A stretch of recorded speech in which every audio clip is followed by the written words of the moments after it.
చర్యలు చేపట్టారు. మీరు 1996 నుంచి టిల్ డేట్ ఇప్పుడు చూసుకుంటే చంద్రబాబు నాయుడు గారు 9 మెగా డిఎస్లు నిర్వహించి ఆల్మోస్ట్ 2,32,179 టీచర్స్ పోస్టులు భర్తీ చేయడం చూసాం. ఇవన్నీ చూస్తుంటే మీకేమనిపిస్తుంది? మీరు చేయలేని పని వేరే వాళ్ళు చేస్తుంటే రాళ్ళు వేయటం, ప్రతి వాళ్ళు వచ్చి దొంగలే దొంగ దొంగ అని అనడం, ఆ విధంగా తయారయ్యారు. ఈ విధంగా చూస్తుంటే మీరు చేసిన అరాచక పాలనలో ప్రజలందరూ విసిగిపోయి జగన్మోహన్ రెడ్డి గారి ప్రభుత్వం అంటే స్కామ్ ప్రభుత్వం అనే మాదిరిగా ముద్రపడిపోయింది. ఇక మీరు చేసినది ఏంటండి? మీరు అధికారంలో వచ్చిన తర్వాత మొట్టమొదటిగా చేసిన చర్య ఏంటి? ఎక్కడైనా కట్టడాలు చేశారా? కూల్చడమే ప్రతిపాదికంగా ప్రజా వేదికను కూల్చారు. అది చాలదన్నట్టు మరి పేదల కడుపుల మీదే కొట్టారు. ఎప్పుడు కూడా మీరేమంటారండి? పేదలు, పెత్తందారులు, నా ఎస్సీ, నా బీసీ, ఇవే కదా మీరు చెప్పే స్లోగన్స్. మరి పేదవాడు ఎవరైనా కానీ పట్టణాలకు ఎవరు వస్తారు? మధ్యతరగతి వాళ్ళు, పేదవాళ్ళు. అండ్ హాస్పిటల్లో పేషెంట్లు చూడటానికి వచ్చే వాళ్ళ యొక్క రిలేటివ్స్, లేదంటే ఉద్యోగానికి ఎత్తుకోవడానికి వచ్చే విద్యార్థులైతేనేంటి, యువత అయితేనేంటి, వీళ్ళందరూ కూడా వాళ్ళకి భోజనానికి ఎలాంటి అసౌకర్యం కల్పించకుండా చంద్రబాబు నాయుడు గారు 2018 జూన్ 11న 368 పైన అన్నా క్యాంటీన్కి శ్రీకారం చుట్టారు. ఎందుకంటే అన్నం పరబ్రహ్మ స్వరూపం అంటారు. ఏ ప్రభుత్వమైనా కానీ పేదవాడికి పట్టెడన్నం పెట్టాలని ఆశపడుతుంది. అంతేకాకుండా ఎవరైనా ఒక మనిషికి కావాల్సిన బేసిక్ నెసెసిటీస్ ఏంటి? కూడు, గూడు, గుడ్డ. మరి ఈ యొక్క పేదలకి పట్టెడన్నం పెడుతుంటే ఆ పేదల కడుపు మీద కొట్టిన మొట్టమొదటి వ్యక్తి అంటే అది జగన్మోహన్ రెడ్డి. ఈరోజు మరి ఆగస్ట్ 15న 100 అన్న క్యాంటీన్లు స్టార్ట్ చేసి మొన్న సెప్టెంబర్ 18న 75 ఆల్మోస్ట్ 175 క్యాంటీన్స్ను స్టార్ట్ చేశారు. ఈ అన్న క్యాంటీన్లో కనీసం రోజుకి 350 మందికి భోజనం అయితేనేంటి, అల్పాహారం ఏంటి 5 రూపాయలకే సప్లై చేయడం. ఎక్కడైనా కానీ అన్న క్యాంటీన్లు కానీ ఏ క్యాంటీన్లో మీరు చూసినా అన్న క్యాంటీన్లోనే తక్కువ రేటు ఉంటుంది, 5 రూపాయలు ఉంటుంది. అదే మీరు బయట హోటల్లో తింటే దాని భోజనం ఎంత ఖర్చు ఉంటుంది? 120 రూపాయల పైనే ఉంటుంది. దానికి బొత్స సత్యనారాయణ గారు ఏమన్నారు? మనకి ఆదాయం లేని వనరులు మనకు అవసరం లేదంటాడు. అంటే ఏంటి? పేదలకి పట్టెడన్నం పెట్టడమే పాపమా? ఈరోజు వాళ్ళు చేసిన పాపాలకే మరి 11 సీట్లతో వాళ్ళు సర్దుకొని పోయారు. ప్రజలందరూ కూడా ఈ యొక్క ప్రభుత్వాన్ని, వైసీపీ ప్రభుత్వానికి 151 ఎమ్మెల్యే టికెట్లకు గాను 5 కొట్టేసి 11 మాత్రమే వాళ్ళకి దక్కిన చేశారు.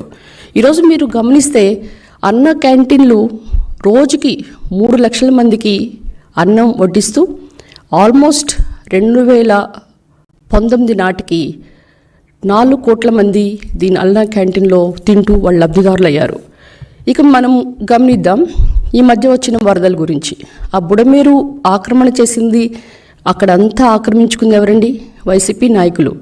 దాని ద్వారా ఓవర్ఫ్లో అయ్యి ఫ్లడ్ వైజాగ్ మాత్రం ఎట్లా హుదూద్లో మునిగిపోయినప్పుడు చంద్రబాబు నాయుడు గారు బస్సులో ఉండి ఎలాగా మరి దాన్ని నార్మలైజ్ చేశారో అదే మాదిరిగా విజయవాడ వరద వచ్చినప్పుడు ఆయన కలెక్టరేట్లో 10 రోజులుండి 10 రోజుల్లోనే విజయవాడని నార్మలైజ్ చేశారు. ఈ బుడమేరుకు పట్టిన గండ్లు కూడా యుద్ధ ప్రాతిపదికన పూడ్చడం కూడా జరిగింది. మరి ఎవరైతే ఈ యొక్క వరద బాధితుల్లో వాళ్ళు నష్టపోయి ఉన్నారో, ఎవరైతే చనిపోయారో వాళ్ళందరూ కూడా 5 లక్షలు ఇవ్వడంతో పాటు ఇచ్చిన సరుకులు మీరు గమనిస్తే రైస్ 25 kg, పొటాటోస్ 2 kg, పప్పు 2 kg, sugar 1 kg and oil 1 kg and biscuits. మీరు మరి ఆదివాసీ ప్రాంతంలో గోదావరి వరదలు వచ్చినప్పుడు మీరేమిచ్చారో ఒకసారి గుర్తు చేసుకోండి. వైసీపీ నాయకులు మీరు ఇచ్చింది 5 కేజీల రైస్, 4 టొమాటోలు, 4 పొటాటోస్, కొన్ని బిస్కెట్ ప్యాకెట్స్. దీనికే చాలా ఆర్భాటం చేశారు.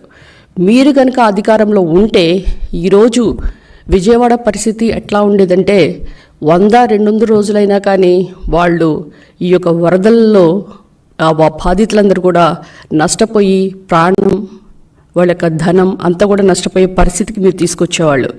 ఏదైనా కానీ చంద్రబాబు నాయుడు గారు రావటం మనం చేసుకున్న అదృష్టంగా నేను భావిస్తున్నా. ఇక మీరు అమరావతిని ఏమన్నారండి బొత్స సత్యనారాయణ గారు? అసలు మీరు టీవీలోనే కనిపిస్తేనే జనాలు దడుచుకునే పరిస్థితి.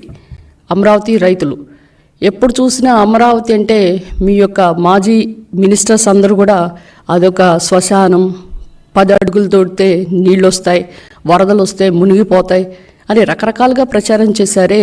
మరి చంద్రబాబు నాయుడు గారు కేంద్రంతో ఎన్డీఏ కూటమి ప్రభుత్వం మూలంగా ఈరోజు అమరావతికి 15,000 కోట్ల రూపాయలు మంజూరవటం, అంతేకాకుండా పోలవరంకి 12,500 కోట్లు మరి కేంద్రం నుంచి మంజూరు చేయగలిగారు.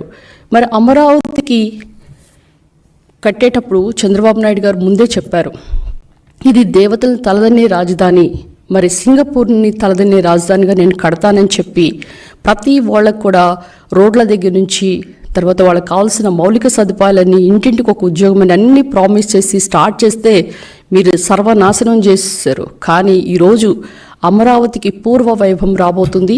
అమరావతి ఈరోజు మరి ఊపిరి పీల్చుకోబోతుంది చంద్రబాబు నాయుడు గారి నాయకత్వంలో. మరి అమరావతి రైతులకి కౌలు 400 కోట్లు ఇమ్మీడియట్గా జారీ చేయటం అంటే చాలా సంతోషం వేస్తుంది. ఎందుకంటే నేను ఎమ్మెల్యేగా ఉన్నప్పుడు 6 నెలలు 7 నెలలు అయినా కానీ జగనన్న గారు కొంచెం కౌలు వేయండి మా వాళ్ళు అడుగుతున్నారు రైతులని చెప్తున్నా కానీ ఎప్పుడో వాళ్ళకి బుద్ధి పుట్టినప్పుడు ఎప్పుడో ఒకసారి 6-7 నెలలకో 8 నెలలకో వేసేవాళ్ళు.